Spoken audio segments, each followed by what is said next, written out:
try to talk about how mobile saving could help resolve saving gaps in Africa. Briefly, when we talked about savings, domestic savings in Africa, we are talking about something around 17% of the GDP, averagely for African countries.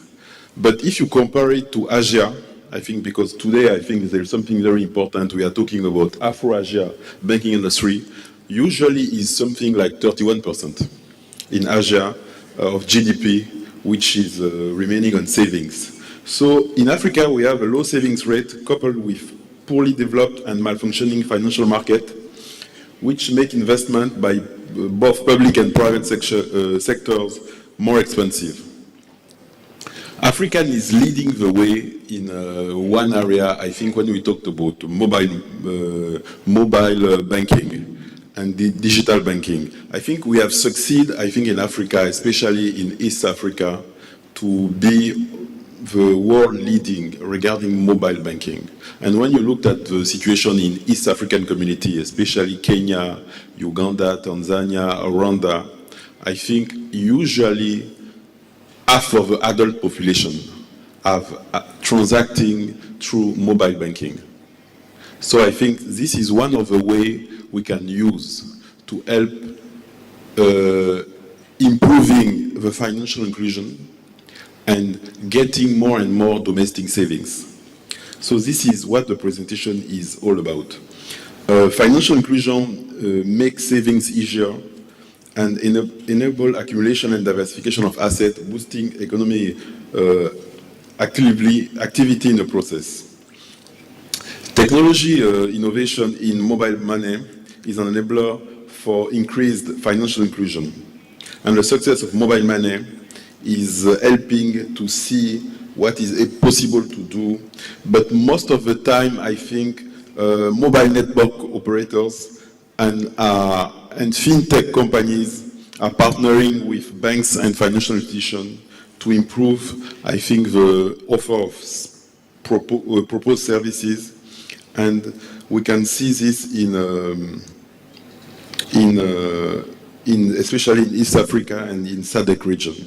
Saving gaps is a situation where the current level of saving is insufficient to achieve an economic objective. And in Africa, we need to try to improve the saving gaps. Because when you look at some of the Asian countries, like China, usually the level of domestic savings is around 45 to 50% of the GDP. So it's create other issues because Chinese are saving too much. Now they have to have a proper balance between savings and consumption. But in Africa, we need to see the way to be able to improve our domestic savings. Mobile banking drivers in Africa. When we looked at what is happening and why in some African countries, especially East African community and SADC region, we see more and more mobile banking being able to penetrate the market and to be able to do what is happening. I think the best example of in East African community regarding partnership between MNOs, fintech, and banks is M-Pesa. I think most of you have heard about M-Pesa.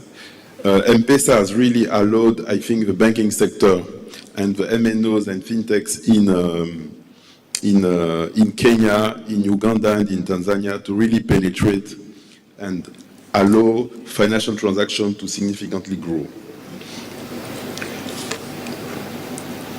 But the most important is these mobile banking drivers in Africa, you need to accommodate regulation. You need to see, I think, the central bank and the regulator of MNOs to work together, partner together to be able to generate, I think, these services. And what they work together, what they allow to do, they allow banks and MNOs to work on simplifying bill payment for water, electricity, farming input product, medical scheme, insurance premium.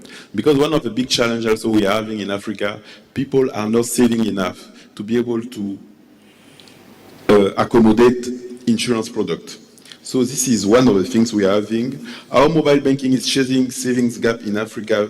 We looked at the experience between 2014 and 2017, and we see that the account holder have been able to significantly increase. 1.2 billion adults have been able to have a mobile account between 2011 and 2014, 43% increase averagely each year. Between 2014 and 2017, the share of adults having an account with financial inclusion or through mobile money have rose from 62 to 69%, and the share rose from 53 to 63% in developed economy. The increase in financial inclusion has been mainly increase in savings and access to credit. In Kenya, M-Shwari has been able to mobilize deposit of a value of $1.5 billion in 2014, while at the same time, the number of accounts of one of the institutions have been able to have a market share. CBA Bank, which is the main bank working with to develop M-Pesa, have seen their market share growing from 4.7% to 37% in 3 years. Mobile banking is closing savings gap in Africa. We have seen it in East Africa community, but it came with some challenge. We still have the issue of AML KYC, where we have a lot of challenge to be able to be compliant, because a lot of part of the population doesn't have a proper identification papers. And we need also to work with a regulator to see how we can work on it. We need to improve also the national identification system and to secure them. And we need also to make sure, I think, every owner of a SIM card is properly identified. And we need to be able to link bank account with mobile phone number more easily, and work with a regulator to improve it, and work with the financial intermediation to be able to have it. We need also to have platform system which are easy to use, and we need also to increase the financial literacy, because I think one of the big barriers I think financial institutions have in Africa is you need to bank customers who are not sometimes able, a lot of the population in Africa is illiterate. And when we talk about population illiterate, it's a significant part of the population. We looked at a bank who have a significant number of adult population, like for example in South Africa or in the north of Africa. They still have to deal with adults which are partly or completely illiterate. So you need to be able to explain to them even basic financial services. So this is some of the challenge I think banks are facing, but need to overcome, need to be able to deal with it, to move forward and to be able to get more in terms of financial inclusion. And we have risk associated, because using the mobile phone, phishing, malware, coupled with social engineering can be a difficult challenge.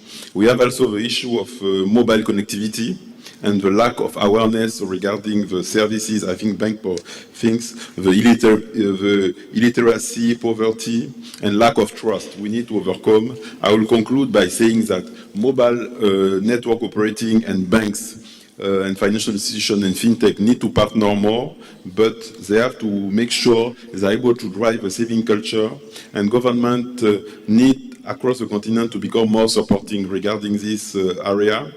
And we need also to educate more our population to be able to achieve what we want to achieve, increase the savings level in most of our country in Africa. And we can use the Asian example and see how we can move forward. Thank you very much.